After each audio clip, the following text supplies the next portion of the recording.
L'APTH, l'Association pour la prévention dans le transport d'hydrocarbures. Son centre, créé en 1995 à Saint-Eusèbe près du Creusot, permet de former les routiers aux risques liés au transport de matières dangereuses et notamment d'hydrocarbures.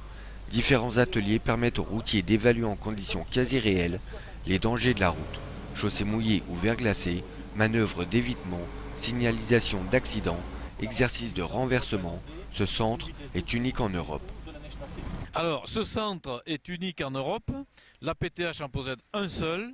Je dirais presque que ce centre est inamortissable de par les investissements qu'il nécessite.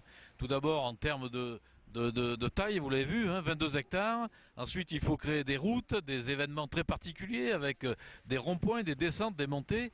Et surtout, pour pouvoir travailler en toute sécurité, on est obligé de revêtir l'enrobé que vous avez au sol d'une résine qui, elle, coûte très très cher et que l'on doit renouveler toutes les années. Nous avons 5 ateliers à renouveler toutes les années. Les pétroliers qui sous-traitent le transport d'hydrocarbures suite au premier choc pétrolier de 1973 demandent à leurs fournisseurs de former tous leurs chauffeurs, des chauffeurs qui viennent de France, mais aussi beaucoup de l'étranger. Les pétroliers n'ont plus de conducteurs, ils ont externalisé cette masse chez les transporteurs et en tant que chargeurs, ils demandent effectivement à leurs transporteurs qui sont des fournisseurs d'envoyer leurs conducteurs ici. Mais les pétroliers ne sont pas les seuls et heureusement, les pétroliers représentent 10 à 15% de mon chiffre d'affaires. Donc j'ai aussi des conducteurs qui arrivent du transport exceptionnel, du transport d'engins, du BTP, de la messagerie, du lot, enfin de toutes sortes d'activités. La formation commence par un questionnaire, distance de freinage, adhérence, vitesse, tout ce qui est abordé de façon théorique sera ensuite vérifié sur la piste. Mardi matin, les stagiaires se sont essayés à un exercice de renversement.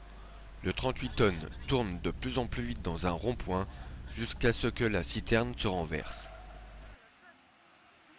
C'est vrai que sur cet exercice-là pour le renversement, on a du mal à situer le point de non-retour en ce qui concerne le renversement de la citerne. Donc tout ça, on apprend qu'en fait, quand la citerne est partie, c'est trop tard, on ne peut pas revenir et c'est l'accident inévitable.